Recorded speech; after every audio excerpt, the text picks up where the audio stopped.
Buenas noches, bienvenidos a 8 en punto. Gracias por estar con nosotros a esta hora en martes. Vamos a conversar con nuestros invitados sobre el desafío de la inseguridad, la recuperación de los territorios y el reciente nombramiento de Osiris Luna como viceministro de Justicia y director de centros penales. El presidente de la República también ha dado declaraciones este mismo martes en torno a la situación de la inseguridad en nuestro país. Se ha referido a un plan de seguridad para atacar el crimen que estaría enfocado en tres factores fundamentales: el control total de los centros penales, cómo cortar el financiamiento de los grupos y fortalecer cuerpos de seguridad. Esas son como las partes neurálgicas.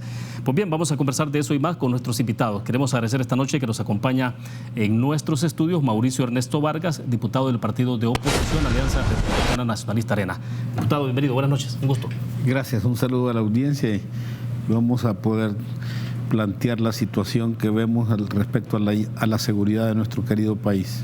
Bueno, excelente. A mediodía el presidente de la República ha recibido a una delegación de familiares de las víctimas de la masacre del caserío El Mozote y ahí ha dado algunas declaraciones. Incluso hay un tuit que lo recoge la cuenta de la Secretaría de Prensa de la Presidencia, donde dice que el presidente Bukele dijo: las heridas están abiertas, queremos cerrarlas, pero no se cierran ocultándolas o poniéndoles un velo encima, sino encontrando la verdad y que haya no solo resarcimiento a las víctimas, sino que los culpables paguen por lo que hicieron. Este es el caso específico donde ha hecho referencia al tema de El Mozote.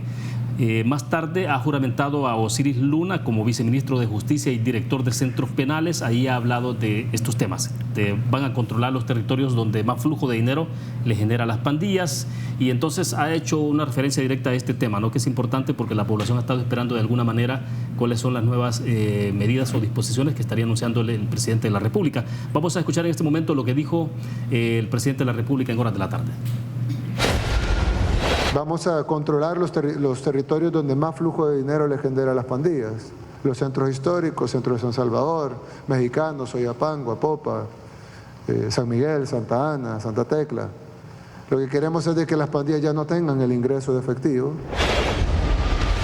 Bueno, ahí estaban las declaraciones del presidente de la República en las horas de la tarde de este martes. A ver, entonces yo creo que es importante que iniciemos con ese tema, pero hay un punto antes de eso, general, y comienzo con usted, y es sobre la designación de Osiris Luna entonces como viceministro de Justicia y también entonces como director de centros penales ad honorem. Un poco cómo se interpreta el nombramiento. Bueno, primero se está corrigiendo un error administrativo que se cometió por parte del diputado al presentar su renuncia, ya que es una elección, es un cargo de elección popular al cual no se puede renunciar. Sí se puede pedir un permiso, pero la Constitución determina quiénes tienen derecho a ese permiso. Habla de ministros, viceministros, si mal no me equivoco, los presidentes de autónomas y cargos diplomáticos. Que no era el caso en el diputado Osiris Luna. Hoy se corrige poniéndolo de viceministro y adicionalmente le ponen la parte de centros penales. O sea, se salva el escollo. Se salva el escollo, que es puramente legal. Sí. Hoy, la parte funcional, si eso va a dar resultados o no, eso lo tiene que decir el tiempo. La situación es tan crítica que atender las dos cosas a la misma vez va a ser una carga extremadamente grande, pero son decisiones que se toman y en los resultados y en la operatividad se va a tener que ver qué es lo que resulta de ello. ¿Usted hubiera esperado entonces que alguien más tuviera el cargo de viceministro de Justicia y otra persona tuviera el cargo de director de centros penales? Indiscutiblemente que sí. El problema del hacinamiento de los penales es grande, el control de los penales aún con las medidas que ya se colocaron permanentes, de las medidas extraordinarias, que era cortar el flujo de comunicaciones de los puestos de mando de los penales hacia afuera y de afuera hacia adentro, se llevó a una expresión menor. Sin embargo, no está limitado en una forma total.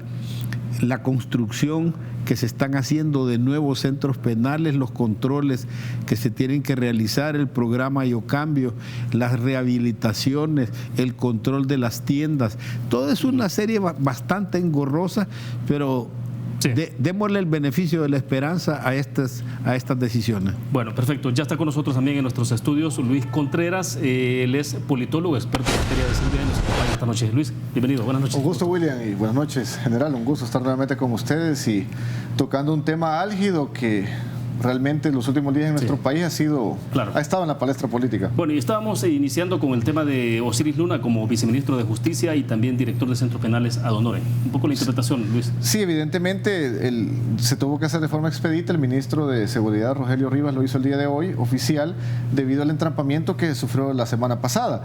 Quizás hubiese sido ideal que de una vez tal vez lo hubieran nombrado viceministro de seguridad para no tener quizás ese retraso o esa imagen que se virtió en este día, porque realmente la oposición, recordemos que siempre busca una desestabilizar mediáticamente. Sin embargo, es importante también, siento que hay que hacer una especie de invitación a la oposición, sea el partido que sea, de realmente si se quiere unificar país, hay que dar los indicios para hacerlo, pues porque la seguridad pública, recordemos que es la piedra angular de la economía de los países, pues en nuestro país está ampliamente disgregada, ramificada, ha tenido una mutabilidad enorme a nivel nacional. Ya para nadie es un secreto los estados vacíos que se conocen como territorios controlados de las maras y pandillas, donde el Estado como tal ha perdido la capacidad constitucional de brindar seguridad pública.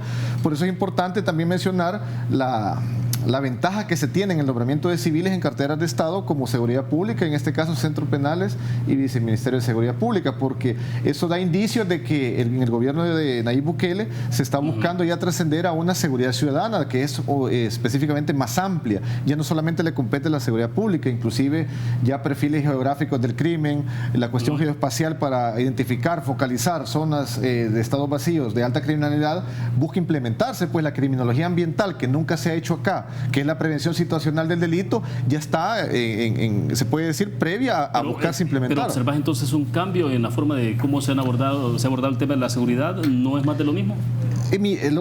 Sería muy temprano para tal vez decir es una gran diferencia. Sin embargo, a lo que nos dejó el expresidente, por ejemplo, anterior, Sánchez Serén, que era prácticamente invisible, ausente, desvinculado de la gobernabilidad de El Salvador, yo creo que ha sido una diferencia abismal.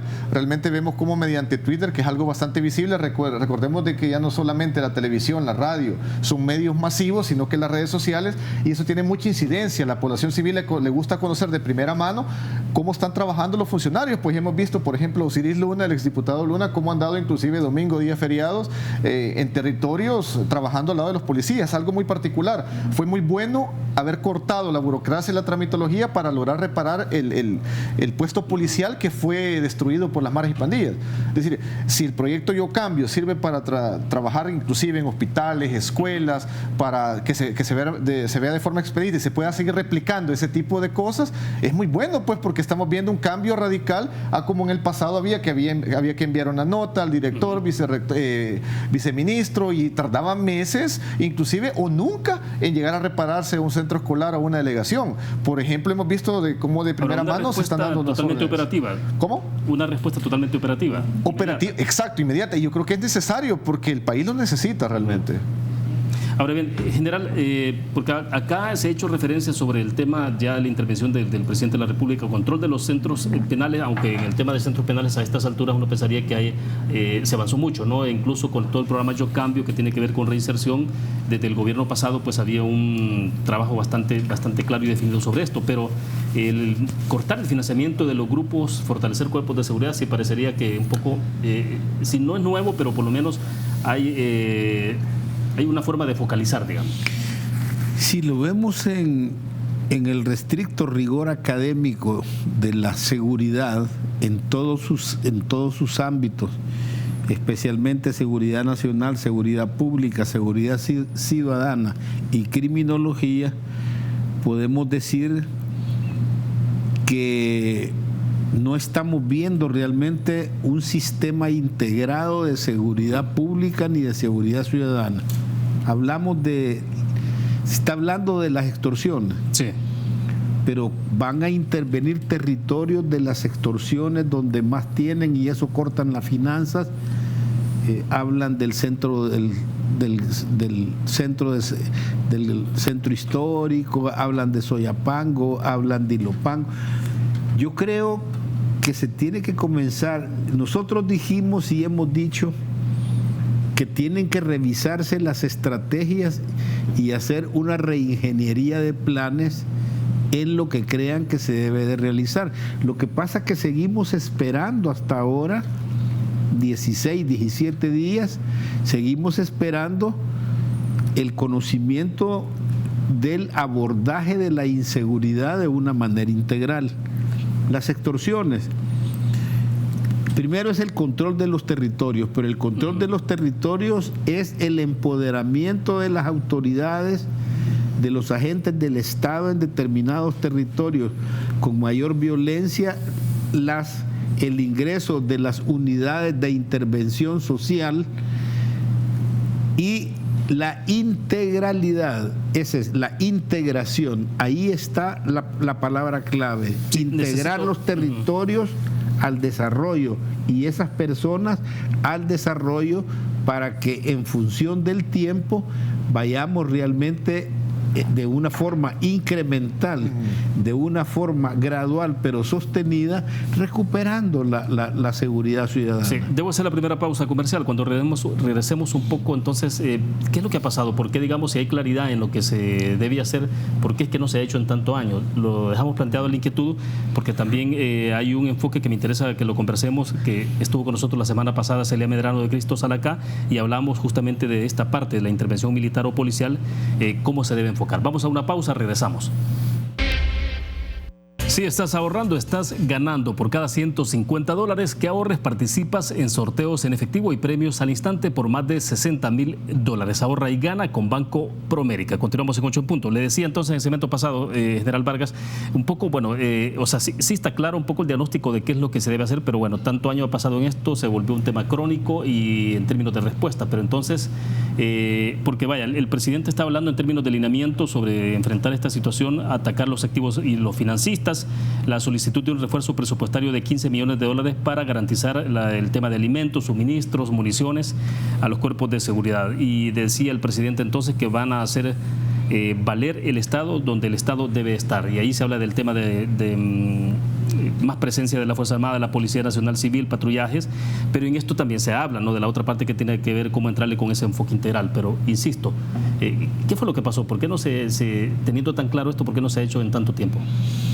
Bueno, yo creo que yo he hablado de inexperiencia, he hablado de incompetencia, las cuales son elementos claves en los cuales no se ha querido escuchar, porque tampoco podemos decir que la situación de violencia de El Salvador es propia de esta época. Tenemos factores que son heredados de tiempos que se vienen arrastrando. Cada administración, por supuesto, sabe a lo que entra y debería de tener una mayor preparación, ver los errores que se han cometido. La inseguridad o la seguridad, primero, es compleja, tiene una serie de elementos: extorsiones, desplazamientos, homicidios, desaparecidos, crimen organizado, drogas. Esa es una complejidad grande y tiene una multicausalidad, que son todos los factores psicosociales que son hervidero de la violencia y que le alimentan de una u otra manera. Por ejemplo, la inversión más ineficaz que yo he visto en mi país ha sido la que se hizo en estos 10 años del FMLN. Se invirtieron en los 5 años del presidente Sánchez Serén $5,000 millones. $5,000 millones. Y vea que han producido $5,000 millones. Me llama la atención en lo que usted plantea, que el presidente va a pedir un refuerzo de 15 millones para alimentos, uniformes, botas, algo así. Suministro, municiones para cuerpos de seguridad. Mire, eso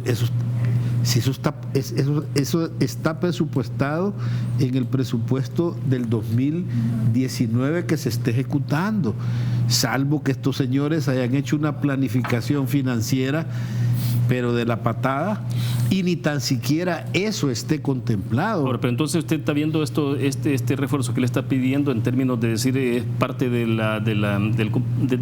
lo regular que se debe hacer o se está haciendo. Es que en el presupuesto general se debería de haber involucrado, y en lo que se está planteando, en ciertas medidas que se está planteando, las unidades policiales, militares, de vigilancia penitenciaria tienen lo que se llaman tablas de organización y equipo, que es personal, material, equipo y recursos financieros que están proyectados para el año: cuántas botas, cuántos uniformes, la alimentación diaria, etcétera. Todo eso está presupuestado y está en el gasto corriente del presupuesto de la instancia.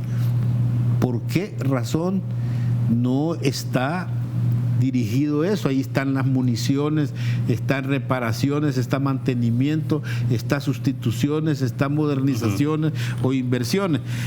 Sin embargo, hay que estudiar bien, porque en mi calidad de diputado puedo decir que estamos dispuestos a tender la mano al gobierno de la República de manera que pueda resolver los problemas, pero que se sustancien, que se justifiquen realmente por qué, para qué, y que realmente exista una transparencia y rendición de cuentas, y no vayamos a estar como estuvimos en los últimos 5 años, en los cuales prácticamente se ha dejado mucho que desear, y hay cosas como muy oscuras, muy debajo de la alfombra.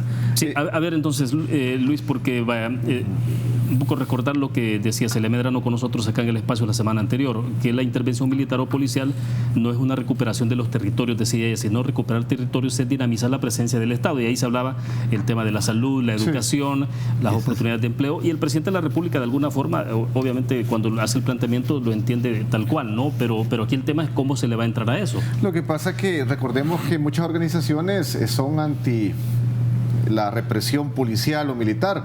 Sin embargo, recordemos que la recuperación de territorios es bastante holístico, pues es tan amplio que en diversas zonas se puede llegar con la policía comunitaria, que hay que fortalecerla porque da muy buenos resultados, y en otros no se puede llegar solamente con la policía comunitaria. Por eso es imperante focalizarlos, y los cuales por medio del uso de la fuerza, la PNC está facultada para hacerlo, de forma discrecional, proporcional y diferenciado. Ese es el uso de la fuerza.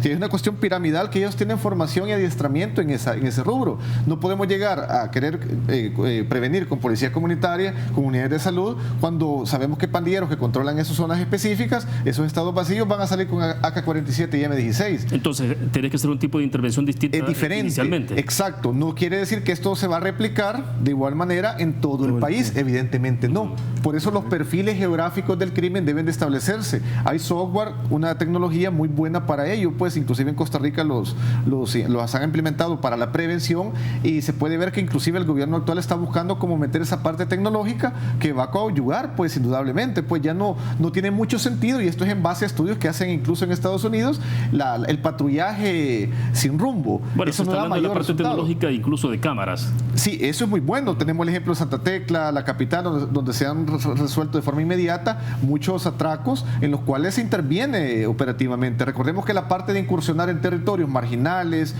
fincas, fortalecer a la policía rural también. ¿Por qué? Porque el equipamiento de ellos es específico, es especializado para entrar en ese tipo de rubros, pues en esos lugares donde hay poca iluminación, árboles. Por eso recordemos que también es importante tal vez que el gobierno pueda implementar, ya que estamos hablando de los territorios marginales, protocolos de autoprotección para los policías cuando andan en licencia, inclusive evaluar acuartelamientos para policías y elementos militares que habiten en zonas demasiado peligrosas, porque hemos sido testigos como cuando andan solamente de civil, los emboscan fácilmente, porque la ventaja numérica que tienen las maras y pandillas les da facilidad, les da mayor margen de acción, como lo que pasó el fin de semana pasado en Santa Ana. Lo que sucede también, Luis y William, es que no podemos estar planificando ni proyectando en frío. Estamos ya en una situacionalidad que no es normal. Cuando vamos saliendo de una planificación a una situación normal, es mucho más fácil desarrollarlo, pero por eso hoy ya no se trabaja en función de sectores, no se trabaja en función se trabaja en función de mapas territoriales, se llaman. Y el mapa territorial, por ejemplo, no es lo mismo un municipio que tengo entendido que está en el norte de Chalatenango, donde no ha habido ni un homicidio en 2 años, que Soyapango, Mexicano, Silopango, Apopa, que son completamente diferentes. Sí. Cuando tú dices, son unidades, el presidente ha dado una idea bastante clara, a mi entender, del dibujo que están haciendo, porque dice, vamos a hacer el control de los territorios y vamos a seleccionar los territorios para intervenir. Ajá.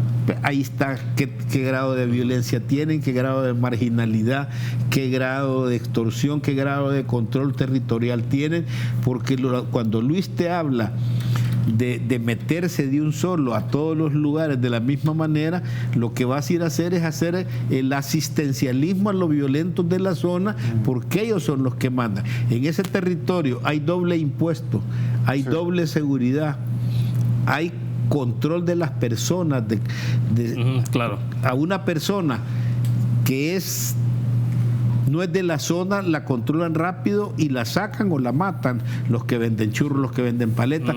Todo ese andamiaje hay que estudiarlo bien en un mapa territorial que nos pueda llevar a... Sí. Perfecto. Debo hacer la pausa. Cuando regresemos, entonces, el cortar el flujo financiero de las estructuras, ¿cuál es la relevancia y cómo se ve en el contexto de esto? ¿Como parte de o cuál es neurálgico esto o no? Vamos a una pausa. Bien, dejábamos plantear el interrogante, diputado Vargas, y es el corte del flujo financiero.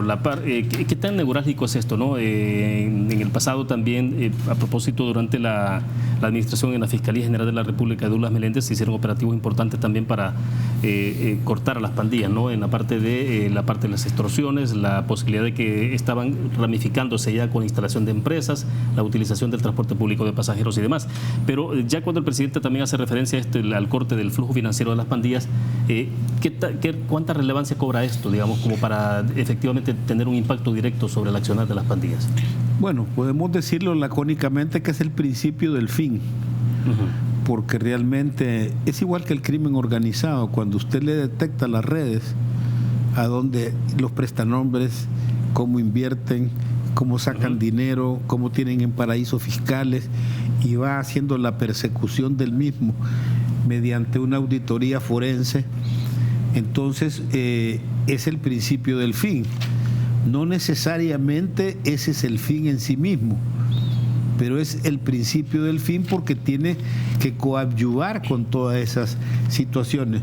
El crimen siempre muta y no necesariamente porque estén sacando dinero de los mercados. ¿Cómo se puede controlar la extorsión, por ejemplo, de lo que hablan los señores de los buses, que dicen que solo una empresa de microbuses pagó $18 millones? Entonces, si usted corta, ellos van a tratar de buscar. Por tanto, este es un elemento fundamental, prioritario, sí, pero tiene que ir acompañado de acciones menores, podamos decir, que complementen y cierren el círculo de la neutralización, porque la violencia no se controla, la violencia se neutraliza, siempre quedan vestigios, aunque sean menores, y que ahí hay que controlarlos y hay que administrarlos en ese punto para que no vuelvan a crecer. Ese factor es importante, pero sin el factor del control de los territorios, sin el factor de cambiar el concepto de prevención, que los pensadores lo sacaron del concepto sociológico de la salud, que una vacuna le previene la gripe, que una vacuna le previene 3 tipos de enfermedades que usted pueda tener. Hacen una casa comunal, pero la hacen para 15 años, para que el pastor evangélico llegue para velorios, para casamientos, pero no para que la comunidad se empodere, porque las casas comunales es un factor de integración. Tiene que cambiarse el concepto de prevención a un concepto de integración, que es la prevención en su máxima expresión. Sí, ahora bien, se da desde ese aspecto. Ahora, pero usted lo vería entonces, represión como tal se mantiene, pero en el tema de prevención usted pensaría que habría que darle un giro entonces. Sí. ¿Y el tema de reinserción habría que tratarlo o no? Sí, pero es que la reinserción sin poder en un momento determinado, porque primero es rehabilitación, después está la reinserción. Si él no tiene a dónde reinsertarse, veamos los muchachos cuando terminó el conflicto de los excombatientes y de los veteranos de la Fuerza Armada. ¿Qué inserción tuvieron a la vida productiva? ¿Y qué reinserción tuvieron en las comunidades de origen de ellos? Si la gente no los ha querido, lo mismo va a pasar con las maras. La gente ya los conoce, y si se los quieren reinsertar mecánicamente, no lo van a poder realizar. No solo mecánicamente. Pero hay que mantener el esquema como tal, porque vaya, en el pasado supuestamente se mantenía este esquema, ¿no? Represión, prevención y reinserción, pero se habló se hizo una tregua con las pandillas. Ahora obviamente no se está hablando de tregua, mucho menos tampoco de diálogo, pero entonces en el concepto clásico habría que mantener esos tres conceptos. Que esos tres conceptos, tanto la represión, la prevención y la reinserción, son concomitantes, pues no se pueden desvincular. Yo la prevención la cambio, como digo yo, por la inclusión, que es el nuevo concepto, que es un concepto de prevención mucho más amplio, porque es exactamente la inclusión de los territorios al desarrollo y de las personas a la vida económicamente activa. Sí, e inclusive la parte de rehabilitación, por ejemplo, fue muy bien trabajada en años anteriores, inclusive en gobiernos de arena no se había trabajado, con Mauricio Funes creo que tampoco, si no fue el gobierno los últimos 5 años, pero lo importante de esto es que se está logrando reinsertar a estas personas, no se pueden devolver a zonas controladas por pandillas. Es que ese es el punto de inflexión también. Políticamente, indudablemente, no hay que hacer nuevamente una tregua. Pues, está el programa Yo Cambio, ¿no? Están ahí muchos el modelo a nivel internacional, inclusive. Pero estas personas, al salir de la cárcel, entonces regresarán a sus comunidades. Es que ese es el problema básico, clave acá, de a dónde lo vamos a devolver. Realmente el gobierno debería, o más bien, buscar estrategias criminales que sean más amplias también en la parte de rehabilitación, a buscar empresas, así como se trabajó la parte de la... Pero una cosa es la rehabilitación del área de la violencia propiamente tal, y otra es la rehabilitación penitenciaria, porque la rehabilitación penitenciaria es un poco reducida por la cantidad de personas que están inmersas ahí. Y adicionalmente, estas tienen una canalización. Ahí hay disciplina, ahí hay orden, ahí hay trabajo, hay responsabilidad, etcétera, que no está acá, porque estamos hablando de la violencia para desmontarla. Por ejemplo, se usa un concepto en los temas de seguridad que se llama el programa de abandono de la violencia. Ese programa de abandono de la violencia, ese necesita un tipo de rehabilitación totalmente diferente al penitenciario. Sí, son diversos. Este es correctivo, porque aquí no están solo maras ni violencia, aquí están... Es el delito común. Exacto. Por eso es importante también replicar lo que en otros países también se trabaja, acuerparse y buscar apoyo de forma específica de empresas privadas. Así como en los 90 se combatió los secuestros, que la empresa privada jugó un rol determinante, pues, ¿por qué? Porque les interesaba también eliminar este flagelo. Es acá donde las empresas se puede hacer como unos talleres focalizados, encaminados a ver qué tipo de empresa puede necesitar servicios de estas personas que están rehabilitadas, para poder tener un incentivo económico también para lograr salir. La maquila del señor Bolaños, que tiene todo un programa y tiene gentes que son de maras propiamente. Es que ese es el punto, ampliarlo a más tipos de empresas así. Pues se tiene un modelo clarísimo ya, ¿no? Eso es. Sí. Bueno, perfecto. Debo hacer la última pausa comercial. Volvemos. Luis, en términos operativos, ¿de qué se debe o se puede echar mano entonces para este tema que tiene que ver con la capacidad de reaccionar, ¿no? Sí. Se habla de control de los territorios, que es la primera intervención, que uno pensaría que son grupos de reacción, por ejemplo, no necesariamente como GRP, pero sí esas estructuras que son que tienen esa capacidad de fuego y de penetración a los territorios. Y el otro es del uso de las nuevas tecnologías, porque hace algunos meses atrás leímos en algunas investigaciones en los periódicos que algunos pandilleros estaban utilizando incluso drones. O sea, Exacto. la nueva tecnología, pues sí, depende. Sí, las autoridades policiales y de seguridad pública no pueden dejar a un lado la parte tecnológica. En la parte operativa, táctica y estratégica de la PNC es muy amplia y muy buena. Pues todos sabemos cómo INL, ATF, FBI capacita constantemente, y otros países, inclusive Colombia también de primera mano, a unidades élite de la policía. Últimamente se ha ventilado mucho lo de revivir al GRP y una serie de situaciones que a veces políticamente no abonan en nada, con otras organizaciones que inclusive el IDUCA comenzó también a criticarlo ampliamente. Sin embargo, no podemos caer en ese tipo de aseveraciones tampoco tan ambiguas. ¿Por qué? Porque el policía que está adiestrado en un entrenamiento operativo como el GRP, STO, Jaguares, es muy bueno. Solamente se le puede cambiar nombre, hacer una nueva selección de personal, porque es importante tener un nivel de preparación de estos agentes. Mencioné hace un momento también la policía comunitaria, agentes entrenados específicamente para incursionar en territorios marginales. No es lo mismo que lo que va a realizar un policía de la unidad comunitaria. ¿El rol de las Fuerzas Armadas se debe mantener como tal? Eso sería interesante ver cómo se puede definir, porque desde mi perspectiva no puede seguir una Fuerza Armada que solo sirva de acompañamiento presencial a la policía, sino que habría que darle mayor preponderancia, al igual que en gobiernos locales. Pero sin ir más allá de lo que establece la Constitución. Es que eso vamos, porque se podrían establecer como leyes específicas. Un ejemplo de ello, hablábamos fuera de cámara de Julius Giuliani. Giuliani, que ha creado modelos exitosos, inclusive hablaba de la cero tolerancia y cómo también las políticas públicas deben descentralizarse. Decía él, en una presentación que tuvo en Guatemala, en nuestro país, lo abordó de esa manera: darle mayor rol de desempeño, mayor margen de acción a los policías, a los agentes metropolitanos, es decir, llevarlos a un nivel más allá de un agente metropolitano o municipal, sino que con un adiestramiento más amplio en el cual podría ir interrelacionado con la misma Policía Nacional Civil, así como se ha hecho con el Ejército, que en su momento los han adiestrado también. Que lo que hay que revisar realmente es lo que se llama académicamente principio de empleo. La policía urbana tiene un principio de empleo. La policía comunitaria, más que estrategia operativa, es una filosofía. Sí.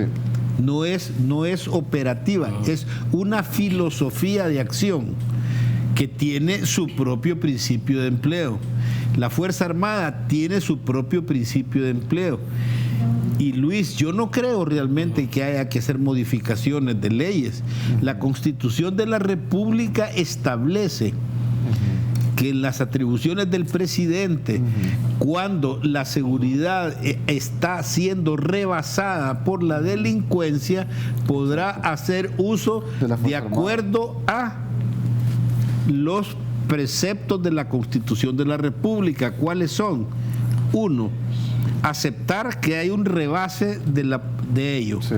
2, pedir la autorización a la Asamblea. 3, definir tiempo de empleo.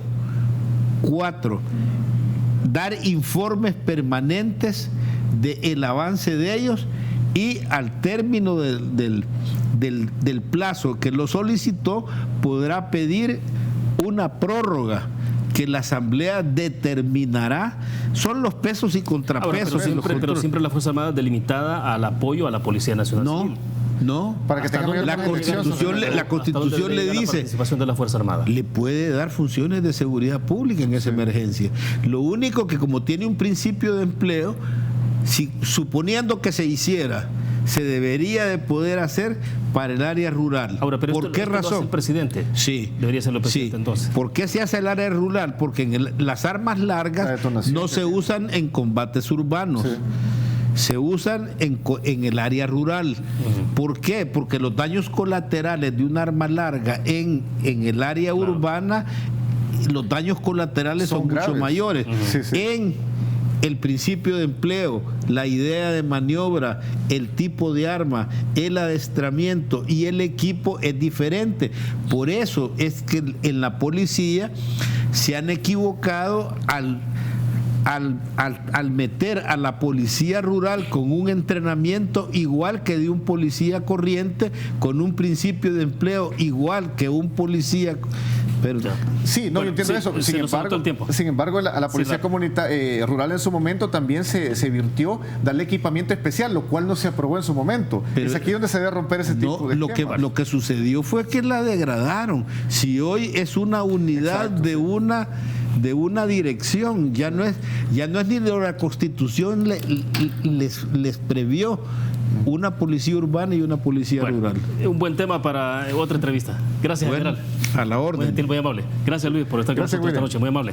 Bueno, gracias a ustedes también que nos acompañaron. Nos vemos mañana en 8 en punto. Paul Steiner, nuevo presidente del Consejo Nacional de la Pequeña y Mediana Empresa, CONAMIPE.